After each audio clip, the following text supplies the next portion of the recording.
কামাই করবা তাহলে দুনিয়াও পাইবা আখেরাতও পাইবা। আর আখেরাত বিক্রি করিয়া দুনিয়ায় কামাই করো না, আখেরাতও যাইব গা দুনিয়াও যাইব গা। বলুন ঠিক না বেটি? আখেরাত বেচা আওয়াজ মাহফিল কইরা হাজার হাজার টাকা নিলাম, বাপ ধরাইলাম, আমার কি মান সম্মান নাই? আমার 20,000 দেওয়া লাগবো, আমার 100,000 টাকা দেওয়া লাগবো। আমি মাসে মাসে আমি দৈনিক 3টা সভা করি, আমি 5টা সভা করি, কইরা 40,000 কইরা ভাই 1.5 লাখ টাকা রুজি হয়। আর এইটা কখন বলা না? মুসা কয় আল্লাহ গো, যে তোমার কথা বইলা বানতে বুঝায় এর বিনিময়ে কি তা? আমার আল্লাহ কয় মুসা, এক একটা কথার বিনিময়ে আমি আল্লাহ 1 বছরের ইবাদতের সব দিব।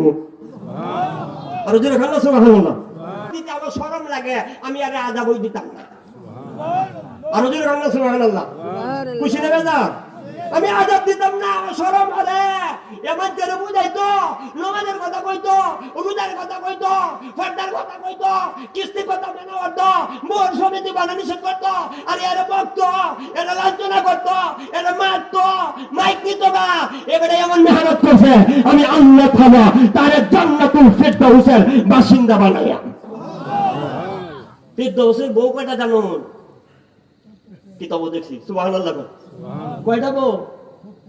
রুহুরুমি আমি কিতাব দেখছি, সুবহানাল্লাহ। 2,65,10,000 বউ। সুবহানাল্লাহ কয় না? কয় কোটি? 2,65,10,000 বউ হুর তুমি পাইবা। ইন্নাল্লাযীনা আমানু ওয়া আমিলুস সালিহাতি কানাত লাহুম জান্নাতুল ফিরদাউসি নুজুলা। ঈমান আর আমল দুইটা আয়াত না, দুইটা ইমান আর আমল।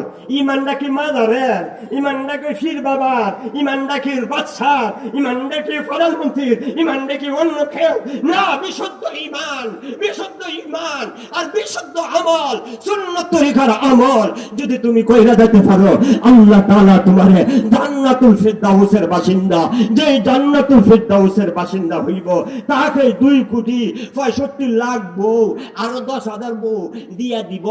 যে হেনু যাইবা এহেনুই বউ, যেই গরুই যাইবা এহেনুই বউ। তোমারে 10 দুনিয়া সমান সুট্টু ব্যস্ত যদি পাও, 10 দুনিয়া সমান রাষ্ট্রনায়ক, রাষ্ট্রপ্রধান বানাবে। বলেন এটার মেহনত না করি আমরা দেশে বাড়ি দেশ সারের লাগি একটা হইলে বস্তা দেয়, তাও 3 বার বুইয়া 1300 টাকা বস্তা হইলে 3 দিন গুললে কয় টাকা দাম হয়।